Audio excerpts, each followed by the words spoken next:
Blessed Sunday sa inyong lahat mga kapatid. Meron na naman tayong panonoorin mula kay Random Pinas. Ito medyo matagal-tagal na rin tayong hindi nakakagawa ng reaction sa mga interesting topic. Lalong-lalo na pagdating sa usapang alien mga kapatid. Ito daw yung pinaka-dokumentadong UFO sighting. Rendlesham Forest UFO Incident. So ito ang ating panonoorin, bibigyan natin ng reaction video and commentary. Pero bago yan, syempre huwag niyong kalimutan na mag-subscribe kay Random Pinas mga tol. Nakalagay po ang link sa ibaba para sa mga ganitong klaseng content. Napakahusay niya mga tol gumawa ng mga documentary. Napakahusay talaga. Maiintindihan mo ng maayos at mapapawaw ka. Kaya wag mong kakalimutan mag-subscribe sa kanya. Nakalagay ang link sa ibaba. At syempre, wag mo na rin kalimutan mag-subscribe dito kung trip mo yung mga ganitong klaseng commentary and reaction video. Huwag na natin patagalin pa. Panoorin na natin to mga tol. 150 feet or more from the initial 150 or more. impact point. Having a lift car, we can't get the light all to work. Government cover-ups, kapanipaniwalang witnesses mula sa ilang accounts ng ilang Air Force officials, isang spacecraft, palutang-lutang sa likod at ibabaw ng mga puno sa isang kagubatan, isang landing site. Ang lahat ng ito ay kumpletong sangkap na mayroon sa Rendlesham Forest UFO incident, kaya naman malaki ang papel ng insidenteng ito sa mundo ng hindi may paliwanag. Sa loob ng lagpas 40 years, ang insidenteng ito naging isa sa top 10 UFO cases sa buong mundo at kadalasang inilalarawan bilang British Roswell. Ating balikan ang Rendlesham Forest UFO incident.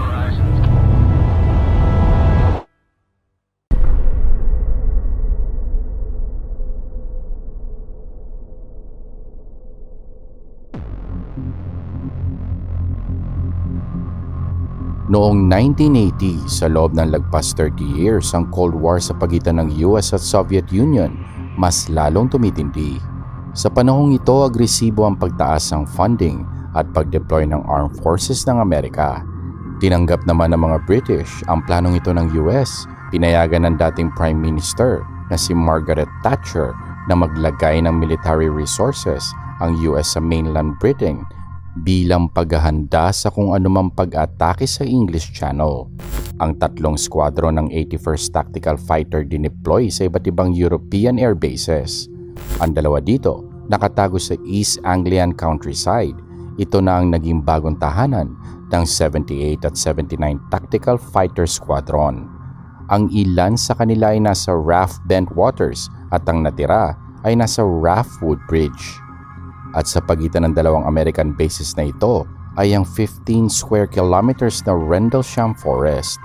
Sa papalapit na pagtatapos ng December 1980, patuloy lamang ang mga airmen at kanilang officers sa kanilang mga duties. Walang kahit maliliit lamang na pangamba, ngunit lingid sa kanilang kaalaman, hindi lang pala mga Soviets ang kanilang binabantayan. December 26, 1980, bandang alas 3 ng madaling araw, ang kalmadong kapaligiran sa RAF Bentwaters binulabog ng ingay ng emergency alert system. Naalerto ang mga airmen, nag-establish ng firing position sa perimeter ng fences ng base. Isa sa kanila ang isang airman na si Steve Longero. Habang nasa firing position, ang kanyang atensyon nabaling sa isang bagay na gumagalaw sa kadiliman ng woodlands. Mga pulang glowing lights ang kanilang tinitingnan na pabalik-balik na gumagalaw sa kagubatan sa di kapani-paniwalang bilis. Takot at pagkalito ang nararamdaman ng mga airman habang ang mga ilaw nagpupulsate at erratic ang galaw ng mga ito. Minsan ay tumatama ito sa isa't isa na nauuwi sa ilang red sparks at metallic crash sound. May mga pagkakataon na lumilipad ang lights sa ibabaw ng tree line, palutang-lutang lamang na tila sino-surveillance ang US airbase. Mula sa mga airmen hanggang sa control tower ay visible ang object, pero katakatakang wala itong radio signal at wala ring radar signature. Ang utos ng mga officers ay manatili ang mga airman sa loob ng fence at obserbahan lamang ang mga ilaw. Sa RAF Woodbridge, tahimik ang lahat hanggang sa may nag-report na guard sa radio na may naobserbang isang light aircraft na tila bumababa sa woods di kalayuan sa base.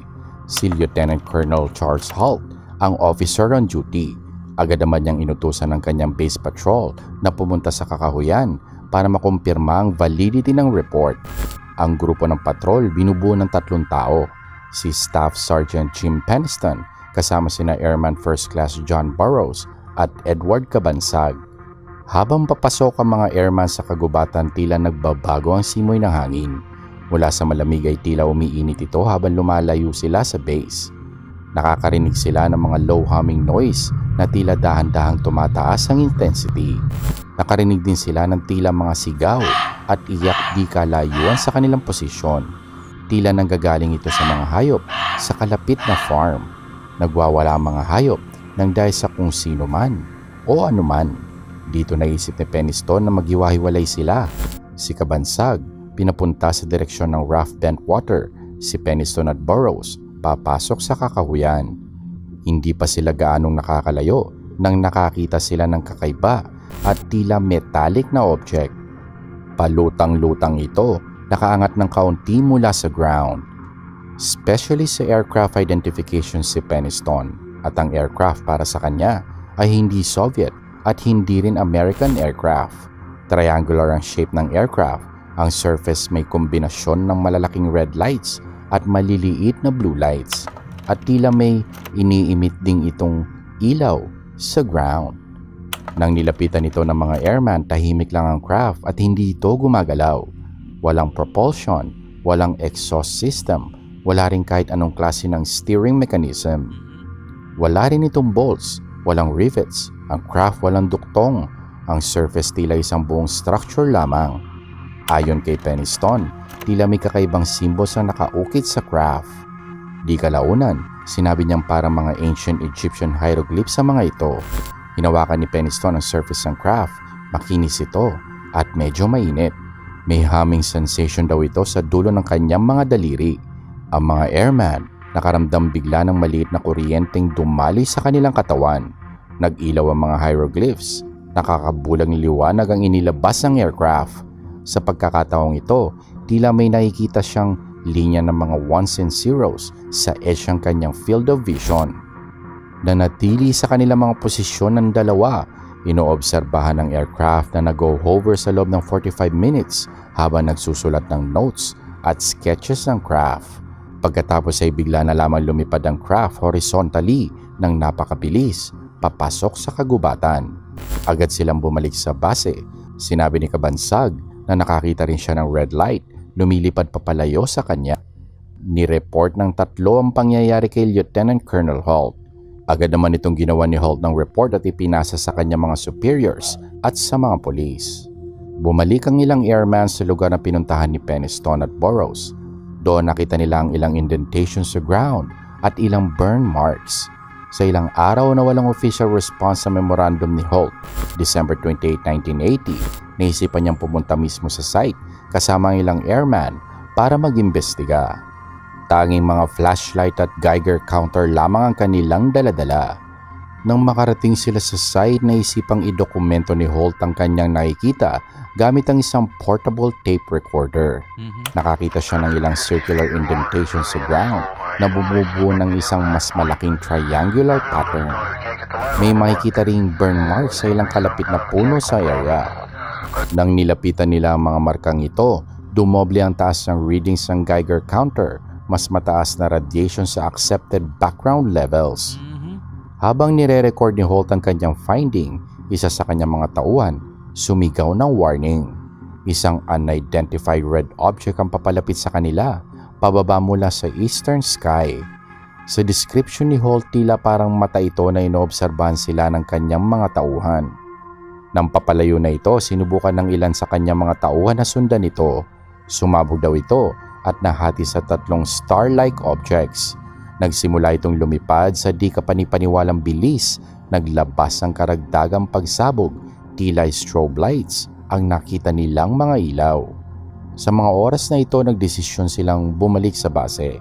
Ang mga ilaw tila kumuha ng ilang posisyon sa ibabaw ng Raft Woodbridge Nagpabalik-balik ng lipad sa airfield, paminsan-minsan naglalabas ng beam of light sa mga weapon lockers. Pagkalipas ng 3 oras ay umalis ito papuntang karagatan. Iniwan ang nagtataka at naguguluhang American airman sa kung ano ang nangyari. 1980, no? So, namamangha sila kasi kakaiba yung technology na nakikita nila. Sabi ngayon, nakikita nila parang triangular shape, walang dugtungan, no? Talagang makinis lang. Tapos biglang lumipad ng horizontal yung napakabilis. Actually, hindi lang yan yung mga pangyayaring nasaksihan ng mga kasundaluhan, mga pulis, mga tol. Kaso namamalagi talaga na bago nila yan i-media o bago nila i-release public, kailangan muna silang gumawa ng report sa kanilang mga opisyal. 'Di ba? Kailangan nilang mag-report sa gobyerno kasi doon sila nagtatrabaho eh. Tapos madalas, no, ang nangyayari ay hindi mo pwedeng ilabas 'yan na ganyan, kailangan muna nating imbestigahan 'yan. Gumawa na lang kayo ng alibi, gumawa na lang kayo ng ibang paliwanag sa mga baka may iba pang nakakita, 'di ba? Pero parang ano, no, parang pinag-aaralan sila, no. Ang tagal silang minamasdan ng mga ganyan. 'Di ba? Sa mga naniniwala sa alien, mga tol, yung mga ganitong pangyayari talagang ano yan, parang nakakaano sa kanila yan, nakakasabik palalo na parang ito yung isang magandang ebidensya na totoong nag-e-exist yung mga extraterrestrial, mga nilalang na taga-ibang planeta o mga advanced na civilization kesa sa atin, no. Pero sa mga skeptic, minsan gumagawa sila ng ibang pagpapaliwanag tungkol dito. Ikaw, skeptical ka ba o naniniwala ka? Ano sa tingin mo itong mga nasaksihan nila, mga tol? Pwede kang mag-comment sa ibaba, no? Tuloy natin to. Ilang araw matapos ang insidente, si Penny Stone nagkakaroon pa din ng flashes ng 1 and 0. Sinubukan niya itong isulat sa kanyang notebook at nang matapos siyang isulat ang mga ito, nawala ang flashes ng imay sa kanyang utak. Itinago niya ang notebook at hindi na niya muling inisip pa ito. Hanggang noong 2010, habang nakikipag-usap sa isang researcher, naalala niya ang codes at ipinakita niya ang kanyang notebook. Agad namang na-recognize ang researcher na binary code ito. Dinala ang code sa isang computer specialist at sinubukang i-decode kung may mensaheng binary code. At ito, ang lumabas na mensahe. Exploration of humanity continuous. Continuous for planetary advance. Eyes of our eyes. Origin year 8100. Dahil dyan mapapaisip ka, mensahe ba ito mula sa ating hinaharap? Exploration. May physical evidence, audio recordings, mga witnesses mula sa mga high-ranking US military officials. Lahat ng yan, kompleto ang Rendlesham Forest UFO incident. Pero, totoo ba ang lahat ng ito? Kagaya ng lahat ng UFO incidents, ang sagot ay komplikado. Totoong may official records ng isang unknown object sa Rendlesham Forest noong December 26 at 28, 1980. Totoo ring may ebidensya ng orihinal na investigasyon na tugma sa UFO story na ito. Pero may ilang pagkakaiba sa araw ng unang sighting. Lahat ng official witnesses, sinasabi ng mga lights, nagpakita ng December 26 bukod sa iisang tao, si Penny Stone.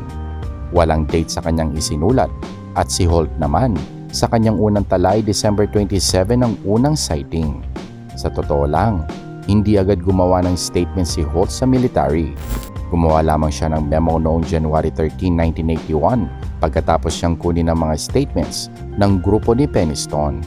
Pero may ilan ding witnesses ang nagsasabing binago ang kanilang statement at pinuwersa silang pirmahan ito. Sa official statement ni Burrow, sinabi niyang ang lights nanggagaling mula sa isang lighthouse. Ganon din sa statement ni Kabansag, makikita ang Offered Nest Lighthouse mula sa landing site, parehas ang direksyon sa kung saan nila nakita ang mga lights. Labo nun. Ang blue at red lights, ayon kay Burrows, maring local police lamang ito na nagmamasid sa site. Labo din Si nun. Penny Stone lang ang witness na nagsasabing na-encounter niya ang craft. At ang ilan sa kanyang mga sinasabi ay nai-report lang niya ilang taon nang lumipas pagkatapos siyang dumaan sa isang regression hypnosis noong 1994. Sa hypnosis lamang na ito, nadagdag ang paghawak niya sa craft at ang mga symbol sa istorya. Hindi ko alam kung ang hypnosis ay naglalabas ng nawawalang alaala o baka naman gumagawa ng bagong alaala. Si Peniston at Burroughs parehas pabago-bago ang statements sa mga lumipas na taon. Si Colonel Halt, kilalang tapat at by the book na military commander, pero may ilang pagdududa din sa kanya. Minsan na siyang na-quote na ang debriefing ng witnesses ng Rendlesham Forest UFO incident ay ginamitan ng mind control gamit ang drugs at hypnosis sa ilalim ng US at British authorities. Ano yun? Wala namang ibang nagpatunay o nagsabing ginawa nga ito. Hindi nga ito nabanggit noong una hanggang sa ilang taon nang lumipas ang sinasabi ni Holt na mga data nag-i-exist ay nawala na. Ang audio recordings nasa possession ni Holt. Sinasabi niyang nasa 4 hanggang 5 oras ang audio recording pero ang inilabas niya sa publiko nasa 18 minutes edited audio recording. Ayaw niyang ilabas ang buong recording kung meron man. Ang notebook ni Peniston may problema rin. Sinasabi ng ilang witnesses na tila imposibleng may maisulat si Peniston. Hindi raw siya ganun katagal na natili sa site. Sadyang hindi tugma ang sinasabi ni Peniston sa ilan pang mga witnesses at ang ilan sa kanyang nakita pwedeng may paliwanag. Ang reddish yellow light na nakita niya lumilitaw daw kada 5 segundo. Ang rotation ng ilaw sa lighthouse kada 5 segundo. Nakita rin ni Cabansag ang ilaw na ito at kinumpirma niyang ang lighthouse nga ito. Kapag ni-research mo ang Rendlesham story, ang kadalasang lumalabas ay ang mga witnesses na naniniwalang totoong may UFO sightings ang naganap. Bihira ka makakita ng mga witnesses na nagsasabing walang UFO sa Rendlesham. Pero ang mga witness na yan, totoong nag-i-exist at may mga sworn statements din sila. Ang mga marka sa puno, mga hatchet marks, gawa ng mga foresters. Tanda ito kung anong mga puno ang kailangan na nilang putulin. Ang radiation, hindi talaga ganoon kataas. Normal pa din ang readings kumpara sa range ng background radiation. Ang mga indentations sa ground, hindi talaga ganoon kalalim. Normal nga ito sa mga locals, gawa ng mga rabbits. Ang mga nagwawala at sumisigaw na animals, normal din sa mga locals. Muntjac deer, kilala din ito bilang barking deer. Marinig mo yan sa panahong inaakala mong may UFO? Nakakatakot talaga. Hindi pamilyar ang mga witnesses dyan dahil kahit nasa England sila, mga US soldiers sa mga ito at wala niyan sa US. Ang binary code, sinabi niya nasa notebook lamang ito ngunit nakalimutan na niya ang tungkol sa binary code hanggang noong 2010 kung saan pinakita niya ito sa isang documentary. Pero noong 2003 pinakita na niya ang notebook at tila wala namang binary code noon. Tila kaduda-duda din ang mensahe. Bakit English? Napaka-specific kasi nito. Inaasahan nating maaari makipag-communicate ang aliens, kung alien nga, gamit ang universal language sa mathematics. At hindi rin sakto ang mensahe. Ang sabi ay ito ang mensahe, pero ang totoo, ito talaga, random. Mahirap ang kasong ito. Bawat isa may sariling bersyon ng istorya. Patunay ang mga high-ranking official witnesses para sa mga naniniwala kahit maraming salungat sa ebidensya. Mga nawawalang evidence, cover-up operation agad. Sa mga skeptics naman, titingnan ng data at walang ibang hangarin kundi i-debunk ito. Lahat para sa kanila, invalid. Ang katotohanan, siguro nasa gitna at hindi na natin malalaman sa pagitan ng dalawang nag-uumpugang panig.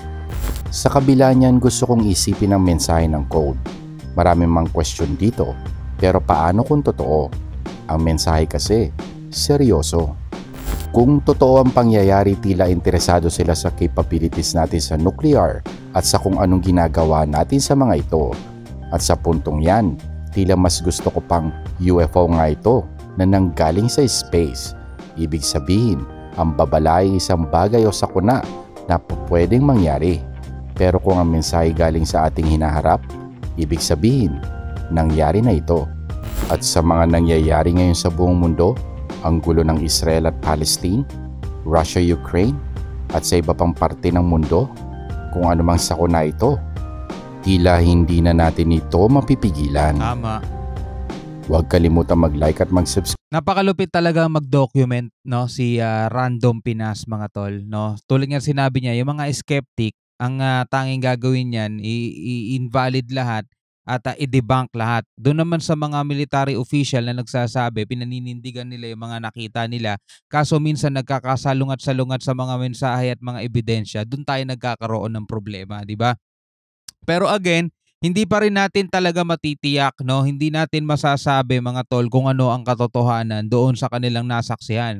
Pwede nga ba yung mga ilaw ng mga pulis, yung nakita nilang red-blue, at ilaw ng lighthouse, yung nakikita nilang lumiliwanag every 5 seconds? Posible nga naman talaga yon. Pero 'di ba? Maraming mga witnesses, ang hindi lang sila, no, maraming witnesses pa ang nakakita. Hindi lang 'to, no, hindi lang 'tong incident na 'to. Marami pang iba, no, marami pang iba. So napakarami talaga yung mga ganitong klasing mga pangyayari nung unang panahon pa, 1930s, 1940s, 1980, 'di ba? Katulad nito, mga tol, na nabibigyan din talaga ng paliwanag na kontra doon sa unang paliwanag. Nasa sayo na lang talaga kung paniniwalaan mo o hindi. Alin man doon ang paniniwalaan mo, nasa sayo na yon, mga tol. But again, 'di ba, walang ibang nakakaalam kundi ang tanging lumalang. Anyway, pwede ka mag-comment sa ibaba, ano ang masasabi mo dito sa videong to. Sa tingin mo, totoo ba ang mga UFO, mga alien, mga tol? Hindi lang ba tayo ang nilalang ng Panginoon at nilagay dito sa mundo? Meron din siyang ibang nilalang doon naman sa ibang daigdig, mga tol, no? Pwede kang maglagay ng komentaryo dyan. Hanggang sa muli, mga kapatid, ako nga pala si Shobal D. Peace out.